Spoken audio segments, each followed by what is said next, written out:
आज से 100 साल पहले कतर में सिर्फ मछली और मोतियों का व्यापार करके ही लोग अपना जीवन का गुजारा किया करते थे और उस समय कतर की जनसंख्या 25,000 से भी कम थी। लेकिन आज कतर की गिनती दुनिया के सबसे अमीर देशों में की जाती है। कतर के लोगों की GDP per capita income purchasing power parity के अनुसार सबसे अधिक है। फीफा वर्ल्ड कप जैसा बड़ा टूर्नामेंट कतर द्वारा आयोजित किया जा चुका है। लेकिन आखिर कतर इतना अमीर बना कैसे? एक देश जहाँ पर लोग 2 वक्त की रोटी का गुजारा भी मुश्किल से किया करते थे, अच्छी लाइफस्टाइल के बारे में तो लोगों को पता तक नहीं था, जहाँ चारों ओर सिर्फ रेगिस्तान ही नजर आता था, कोई कतर में जाना भी पसंद नहीं करता था। उस देश ने इतनी तेजी से तरक्की कैसे कर ली? कुछ शब्दों में इसका जवाब दिया जाए तो वो होगा ऑयल एंड नेचुरल गैस। लेकिन तेल और गैस के भंडार तो अन्य गल्फ कंट्रीज में भी मौजूद है, तो फिर कतर की स्थिति बाकी देशों से बेहतर कैसे है? और आपको जानकर हैरानी होगी कि आने वाले समय में भी कतर को आर्थिक तौर पर किसी प्रकार के संकट का सामना नहीं करना पड़ेगा। यानी आने वाले समय में जब कतर में तेल और गैस के भंडार समाप्त हो जाएंगे, तब भी कतर की गिनती दुनिया के अमीर देशों में होती रहेगी। लेकिन ऐसा क्यों है? कतर ने ऐसा क्या किया जो आज पूरे विश्व में उनकी एक अलग पहचान बन गई है? और कतर ने इतने कम समय में इतनी तेजी से तरक्की कैसे की? इसके बारे में आज की वीडियो में हम विस्तार से बात करने वाले हैं। बस आप वीडियो के आखिर तक हमारे साथ बने रहें। सन 1915 में फर्स्ट वर्ल्ड वॉर चल रहा था। उस समय कतर एक बहुत मामूली देश हुआ करता था। इसे अपनी सुरक्षा की चिंता हुई क्योंकि इस देश के पास आर्मी नहीं थी। ऐसे में कोई भी देश आसानी से इस पर आक्रमण कर सकता था। वैसे तो कतर में उस समय किसी अन्य देश को कोई खास दिलचस्पी नहीं थी, लेकिन ब्रिटेन ने इसे अपना उपनिवेश बना लिया। कतर की आबादी उस समय बहुत कम थी। अधिकांश लोग मछुआरे का काम ही किया करते थे और साथ ही समुद्र से मोती निकालकर उसे एक्सपोर्ट किया करते थे। सन 1930 और 40 के बीच जापान ने भी मोतियों का उत्पादन शुरू कर दिया, जिससे कतर की अर्थव्यवस्था को एक बड़ा झटका लगा। कतर के लोगों को 2 वक्त का खाना मिल पाना भी मुश्किल हो गया था। यूनाइटेड नेशंस की रिपोर्ट के अनुसार कतर की 30% आबादी यहाँ से पलायन कर गई थी और पूरे देश की जनसंख्या सिर्फ 24,000 के आसपास ही रह गई थी। सन 1939 में कतर में पहली बार तेल की खोज हुई थी, लेकिन क्योंकि उस समय कतर ब्रिटेन के अधीन था, तो इसका सीधा फायदा ब्रिटिशर्स को मिल रहा था। दूसरे विश्व युद्ध के दौरान तेल की डिमांड भी लगातार बढ़ रही थी, लेकिन कतर को इससे कोई फायदा नहीं हुआ। 1950 में कतर की जनसंख्या 25,000 के आसपास थी। इसके बाद कतर ने बड़ी मात्रा में तेल एक्सपोर्ट करना शुरू कर दिया और अगले 2 दशक में यानी 1970 में कतर की जनसंख्या 1 लाख से अधिक हो गई। इस बीच सन 1968 में लंबे संघर्ष के बाद कतर को ब्रिटेन से आजादी मिल गई थी। यानी इस साल ब्रिटेन ने कतर को आजाद करने का ऐलान तो कर दिया था, लेकिन कतर को आधिकारिक तौर पर स्वतंत्रता सन 1971 में मिली थी। अब्दुल्ला बिन जसीम बिन मोहम्मद अल थानी को कतर का राजा नियुक्त किया गया और आज भी उन्हें कतर के संस्थापक के तौर पर जाना जाता है। कतर को उस समय यूएई ने अपने देश में शामिल होने का मौका दिया था, क्योंकि इसमें यूएई को अपना फायदा नजर आ रहा था, लेकिन कतर ने एक स्वतंत्र राष्ट्र के रूप में रहना स्वीकार किया। ब्रिटेन से आजादी मिलने के बाद कतर भले ही एक स्वतंत्र राष्ट्र बन गया था, लेकिन कई सालों तक कतर के सभी छोटे बड़े फैसलों में यूएई और सऊदी का हस्तक्षेप रहता था। साल 1971 में ही कतर में पहली बार नेचुरल गैस के भंडार की खोज की गई थी। ये भंडार कतर की राजधानी दोहा से करीब 80 किलोमीटर दूर खोजा गया था। उस समय बड़ी संख्या में खाड़ी देशों में ऐसे भंडार खोजे जा रहे थे। शुरुआत में इस तरफ किसी ने ज्यादा ध्यान नहीं दिया, लेकिन बाद में पता चला कि वो दुनिया का सबसे बड़ा प्राकृतिक गैस का भंडार है, जो 6000 वर्ग किलोमीटर एरिया में फैला हुआ है। अब जल्द ही कतर के अच्छे दिन शुरू होने वाले थे। कतर तेल के साथ साथ नेचुरल गैस का भी निर्यात करना चाहता था, लेकिन उसके पास ऐसी कोई टेक्नोलॉजी या इंफ्रास्ट्रक्चर नहीं था कि वो गैस को अन्य देशों में एक्सपोर्ट कर सके। इसके बाद कतर ने सऊदी और यूएई से दूरी बनाते हुए अमेरिका और यूरोपीय देशों की तरफ अपना झुकाव किया। कतर में कई पश्चिमी देशों ने इन्वेस्ट करना शुरू कर दिया। दुनिया कई बड़ी कंपनियों और व्यापारियों को कतर में दिलचस्पी होने लगी। उस समय पेट्रोल को ब्लैक गोल्ड कहा जाता था, जहां अन्य देशों में बड़ी लागत के साथ तेल और गैस निकाली जा रही थी। वहीं कतर ने ये काम दूसरे देशों से 1/4 कीमत पर करना शुरू कर दिया, जिसमें उसकी लागत में कमी आई थी और वो सस्ते दामों पर अच्छी गुणवत्ता के प्राकृतिक संसाधनों को एक्सपोर्ट करने लगा था। इससे कतर का वर्चस्व पूरी दुनिया में फैलने लगा और धीरे धीरे कतर के पास बेशुमार धन दौलत इकट्ठी होनी शुरू हो गई। मोती और फिशिंग के काम को छोड़कर लोगों ने तेल और गैस के व्यवसाय की ओर रुख करना शुरू कर दिया। भारत, पाकिस्तान, नेपाल और बांग्लादेश जैसे देशों में भी लोग रोजगार की तलाश में कतर जाने लगे।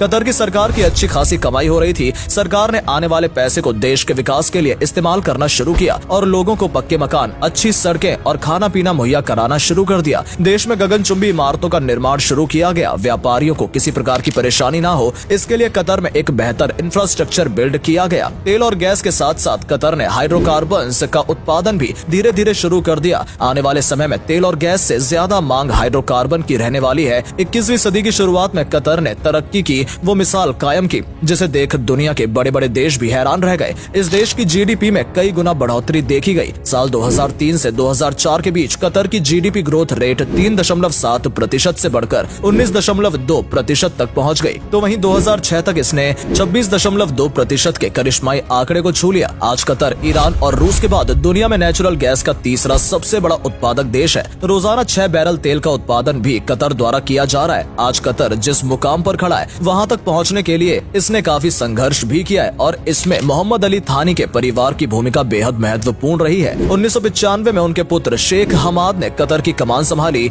हयात ने विदेश में शिक्षा प्राप्त की थी। सत्ता में आते ही उन्होंने कतर की शिक्षा प्रणाली में सुधार करना शुरू किया। अपने पिता की तरह ही हमाद का भी मानना था कि सऊदी और यूएई की ओर झुककर हमारा देश कभी भी बेहतर तरीके से विकास नहीं कर पाएगा। अपने पिता की राह पर चलते हुए उन्होंने धीरे धीरे पड़ोसी मुल्कों से रिश्ता कम करके अमेरिकी और यूरोपीय देशों की ओर दोस्ती का हाथ बढ़ाना शुरू किया। हमाद ने देश में पर्यटकों को आकर्षित करने का काम भी तेजी से किया। कतर के इतिहास और संस्कृति के लिए उन्होंने कई निर्माण कराए, जिसका सीधा असर देश में पर्यटकों की अधिक संख्या पर पड़ा। कतर को दुनिया के सबसे अमीर देशों की सूची में खड़ा करके 25 जून 2013 को शेख हमाद ने अपने बेटे शेख तमीम बिन हमाद अल थानी को कतर का राजा नियुक्त कर दिया। शेख तमीम फिलहाल कतर के 8वें सबसे अमीर शख्स भी हैं। कतर में आज भी राजतंत्र चल रहा है। देश के सभी फैसले हाउस ऑफ थानी परिवार द्वारा ही लिए जाते हैं। साल 2010 में फोर्ब्स ने कतर को दुनिया का सबसे अमीर देश घोषित किया था। आज कतर की जीडीपी $210 बिलियन के आसपास है। इस देश के लोग दुनिया में सबसे अमीर माने जाते हैं। Nominal GDP per capita income के हिसाब से कतर के लोगों की सालाना प्रति व्यक्ति आय $65,000 है।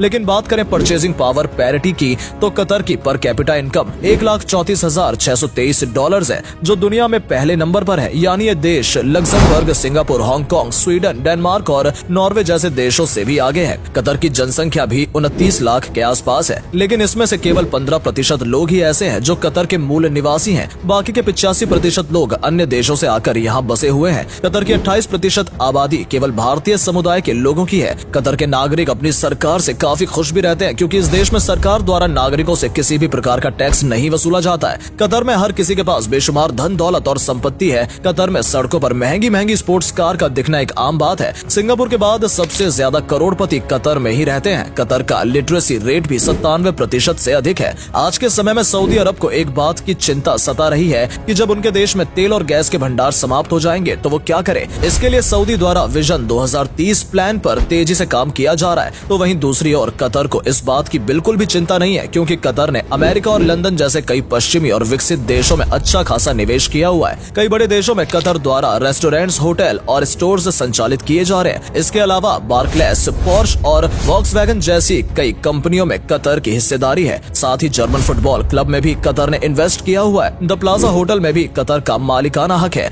लंदन की सबसे बड़ी बिल्डिंग्स में से एक द शार्ड में कतर की हिस्सेदारी 95% है। साथ ही हैरोड्स स्टोर को कतर ने साल 2010 में $1.5 बिलियन में खरीद लिया था। फ्रांस की मीडिया कंपनी लेगाड्री ग्रुप और विंशी कंस्ट्रक्शंस में भी कतर की पार्टनरशिप है। अल जजीरा मीडिया ग्रुप भी कतर में ही बेस्ड है। इन्वेस्टमेंट के मामले में आज कतर दुनिया का चौथा सबसे बड़ा देश बना हुआ है। कतर ने साल 2022 फीफा वर्ल्ड कप की मेजबानी भी की है, जिसके लिए कतर ने मेट्रो लाइन, एक नया एयरपोर्ट और 8 वर्ल्ड क्लास स्टेडियम का निर्माण कराया था। पश्चिमी देशों से अच्छे संबंध होने के कारण ही कतर को फीफा की मेजबानी करने का मौका मिला है। ये फीफा के इतिहास का सबसे महंगा इवेंट है। इस टूर्नामेंट के लिए कतर ने $230 बिलियन खर्च किए हैं। 2030 में होने वाले एशियन गेम्स की मेजबानी भी कतर करने वाला है। लेकिन वहीं दूसरी ओर कई बार कतर को गंभीर आरोपों का सामना भी करना पड़ा है। इस देश पर आतंकी संगठनों जैसे तालिबान और लादेन को फंडिंग करने के आरोप भी लग चुके हैं। इसी के चलते साल 2017 में कतर को 4 पड़ोसी मुल्क सऊदी अरब, संयुक्त अरब अमीरात, बहरीन और मिस्र द्वारा नजरबंद भी कर दिया गया था। इससे देश में कई जगह भूखमरी जैसे